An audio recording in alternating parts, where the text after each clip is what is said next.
کیا آپ نے کبھی سوچا ہے کہ آپ کی تمام تر محنت اور کوشش کے باوجود آپ ابھی تک مالی طور پر کیوں جدوجہد کر رہے ہیں؟ آج ہم ان وجوہات پر غور کرنے جا رہے ہیں کہ آپ اب بھی غریب کیوں ہیں اور آپ اپنے مالی مستقبل کو تبدیل کرنے کے لیے کیا کر سکتے ہیں۔ آپ کو دولت اور کامیابی سے باز رکھنے والے اہم عوامل کو دریافت کرنے کے لیے رابطے میں رہیں۔ سیگمنٹ نمبر 1، مائنڈ سیٹ کی رکاوٹ۔ سب سے پہلے ہم ذہنیت کے بارے میں بات کرتے ہیں۔ پیسے کے بارے میں آپ کے عقائد اور رویے آپ کی مالی کامیابی میں اہم کردار ادا کرتے ہیں۔ بہت سے لوگ پیسے کے بارے میں محدود عقائد کے ساتھ بڑے ہوتے ہیں، جیسے کہ پیسہ تمام برائیوں کی جڑ ہے، یا امیر لوگ لالچی ہوتے ہیں۔ یہ عقائد لاشعوری طور پر دولت بنانے کی آپ کی کوششوں کو افیکٹ کرتے ہیں۔ اس پر قابو پانے کے لیے اپنی ذہنیت کو بدل کر شروع کریں۔ کثرت کی ذہنیت کو اپنائیں۔ یقین کریں کہ ہر ایک کے لیے کافی مواقع ہیں، اور یہ سمجھیں کہ پیسہ ایک ایسا ذریعہ ہے جسے اچھے کام کے لیے استعمال کیا جا سکتا ہے۔ اپنے آپ کو مثبت اثرات سے گھیر لیں اور ایسے وسائل تلاش کریں جو پیسے کے ساتھ صحت مند تعلقات کو فروغ دے۔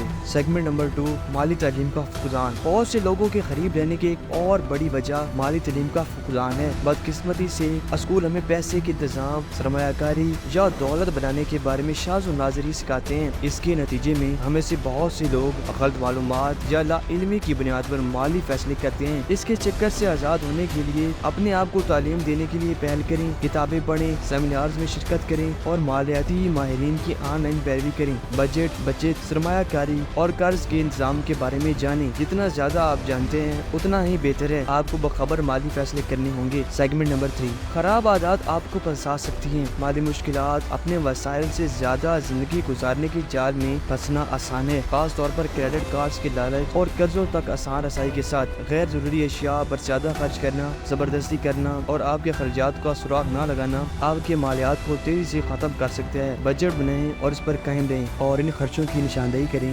جہاں آپ کمی کر سکتے ہیں۔ ضروری چیزوں پر اپنے اخراجات کو ترجیح دیں اور اپنی آمدنی کا ایک حصہ بچت اور سرمایہ کاری کے لیے مختص کریں۔ اپنے اخراجات کو کنٹرول کرنے سے آپ کے پاس اپنی دولت بنانے کے لیے زیادہ رقم ہوگی۔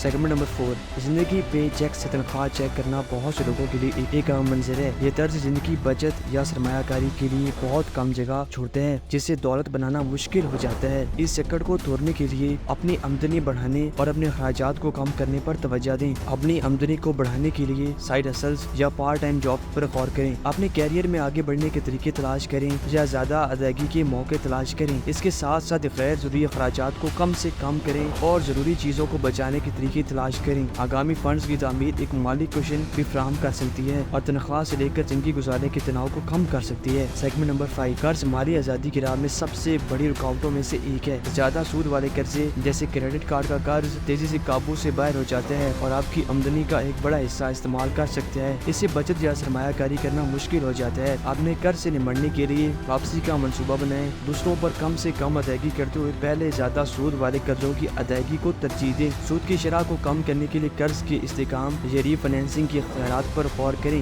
سب سے اہم بات یہ ہے کہ اپنے وسائل کے اندر رہ کر اور کریڈٹ کو ذمہ داری سے استعمال کر نئے قرض جمع کرنے سے بچیں۔ سیگمنٹ نمبر 6، امیر اور غریب کے درمیان ایک اہم فرق یہ ہے کہ وہ سرمایہ کاری سے کیسے رجوع کرتے ہیں۔ امیر کمپاؤنڈنگ اور طویل مدتی سرمایہ کاری کی طاقت کو سمجھتے ہیں اور وہ اپنے پیسے کو زیادہ پیسے کمانے کے لیے استعمال کرتے ہیں، جبکہ بہت سے لوگ خوف کی وجہ سے سرمایہ کاری سے بچتے ہیں یا علم کی کمی۔ چھوٹی شروعات کریں اور سرمایہ کاری کے مختلف آپشنز جیسے سٹاکس، بانڈز، ریئل اسٹیٹ اور میوچل فنڈز کے بارے میں خود کو آگاہ کریں۔ خطرے کو پھیلانے کے لیے اپنی سرمایہ کاری کو متنوع بنائیں اور مالیاتی مشیروں سے مشورہ لینے پر غور کریں۔ یاد رکھیں، جتنی جلدی آپ سرمایہ کاری کرنا شروع کریں گے، آپ کے پیسے کو بڑھانے میں اتنا ہی وقت لگے گا۔ غریب ہونا کوئی مستقل شرط نہیں ہے۔ اپنی ذہنیت کو حل کرنے، خود کو تعلیم دینے، اپنے اخراجات کو کنٹرول کرنے، اپنی آمدنی میں اضافہ کرنے، قرض کا انتظام کرنے، سمجھداری سے سرمایہ کاری کرنے، اہداف کا تعین کرنے، نیٹ ورکنگ کرنے، کارروائی کرنے اور بیرونی عوامل کو سمجھنے سے آپ اپنے مالیاتی نظام کو تبدیل کر سکتے ہیں۔ مستقل یاد رکھیں، دولت اور مالی آزادی کا سفر مشکل ہے۔ پرعزم رہیں، حوصلہ افزائی کریں اور سیکھتے رہیں۔ دیکھنے کے لیے آپ کا شکریہ۔ ہم امید کرتے ہیں آپ کو یہ ویڈیو بھی اچھی لگی ہوگی۔ تو ملتے ہیں اگلی ویڈیو میں، تب تک کے لیے اللہ حافظ۔